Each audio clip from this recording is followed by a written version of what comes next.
¿Qué tal? Hoy veremos el tema gradiente de funciones de 2 y 3 variables como parte de los recursos educativos del curso de Matemática Intermedia 2 de la Facultad de Ingeniería de la Universidad de San Carlos de Guatemala. Comencemos. ¿Qué es el vector gradiente? Se define a partir de la derivada direccional. El teorema dice que si f es una función derivable de x y y, entonces f tiene una derivada direccional en la dirección de cualquier vector unitario. Por lo tanto, la derivada direccional se puede definir como el producto punto entre dos vectores, el vector gradiente y el vector unitario, como podemos observar aquí. El gradiente de una función z es igual a f de x, y es el vector que sale del punto P evaluado en las coordenadas x, y sus componentes son las derivadas parciales de la función de dicho punto. El gradiente indica la dirección en la cual la función se incrementa más rápido en un punto dado. El gradiente es un vector que se encuentra perpendicular a la curva de nivel en el punto de análisis. Ahora vamos a ver el gradiente de una función de dos variables.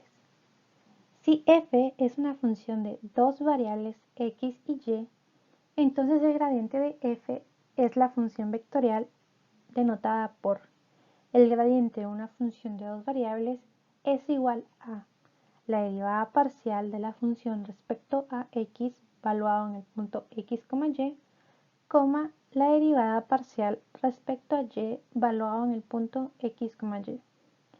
O también es la derivada parcial de la variable respecto a x en la componente y más la derivada parcial de la función respecto a y en la componente j. Vamos a ver un ejemplo. Tenemos una función de dos variables. Esta es x a la cuarta menos x al cuadrado por y al cubo. Nos piden determinar el vector gradiente de la función y el gradiente evaluado en el punto 2,1.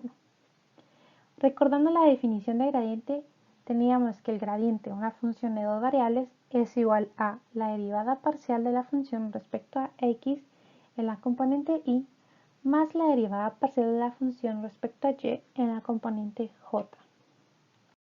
Entonces lo que tenemos que hacer es encontrar las derivadas parciales. Recordando que si buscamos la derivada parcial de una función respecto a x, la y se comporta como una constante. Y al derivar parcialmente una función respecto a y, la x se comporta como una constante. Dicho esto, tenemos que la derivada parcial de la función respecto a x es igual a 4x al cubo menos 2x y al cubo. Y la derivada parcial de la función respecto a y es igual a menos 3x al cuadrado por y al cuadrado. Por lo tanto, la respuesta es que el gradiente de la función de dos variables x, y es igual a 4x al cubo menos 2x y al cubo en la componente y menos 3x al cuadrado por y al cuadrado en la componente j. Al evaluar el vector gradiente en el punto 2,1, lo único que hay que hacer es sustituir el 2 en la x y el 1 en y. Al hacer nuestras operaciones aritméticas, obtenemos que el gradiente evaluado en el punto 2,1 es igual a 28i menos 12j. Ahora veremos el gradiente de una función de tres variables.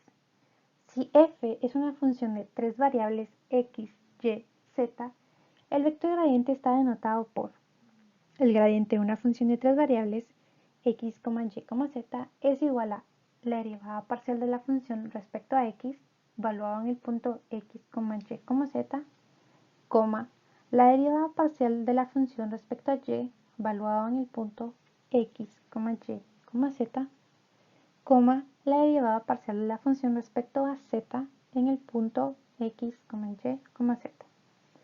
O bien, podemos decir que es la derivada parcial respecto a x en la componente y más la derivada parcial de la función respecto a y en la componente j más la derivada parcial de la función respecto a z en la componente k.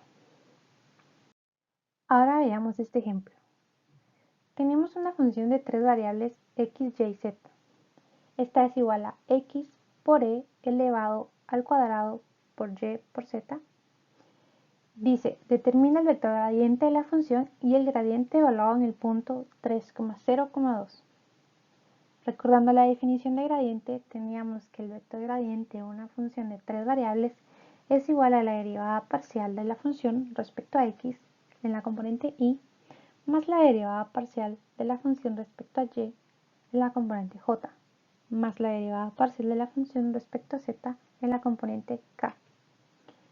Entonces, nuevamente, lo único que tenemos que hacer es derivar parcialmente la función respecto a x, respecto a y y respecto a z. Recordando que si derivamos parcialmente respecto a x, y y z se mantienen constantes. Si derivamos parcialmente respecto a y, x y z son constantes. Y si derivamos parcialmente respecto a z, x y y son constantes. Por lo tanto, la respuesta es que el vector gradiente de la función de tres variables es igual a e al cuadrado por y por z en la componente y más 2x por z por e al cuadrado por y por z en la componente j más 2x por y por e al cuadrado por y por z en la componente k. Nuevamente, al evaluar el gradiente en el punto 3,0,2, lo único que hay que hacer es sustituir 3 en x, 0 en y y 2 en z. Al hacer nuestras operaciones aritméticas, obtenemos que el gradiente evaluado en el punto 3,0,2 es igual a y más 12j más 0k. Simplificando, tenemos que es y más 12j. Espero que este video haya sido de utilidad. Nos vemos en próximos videos.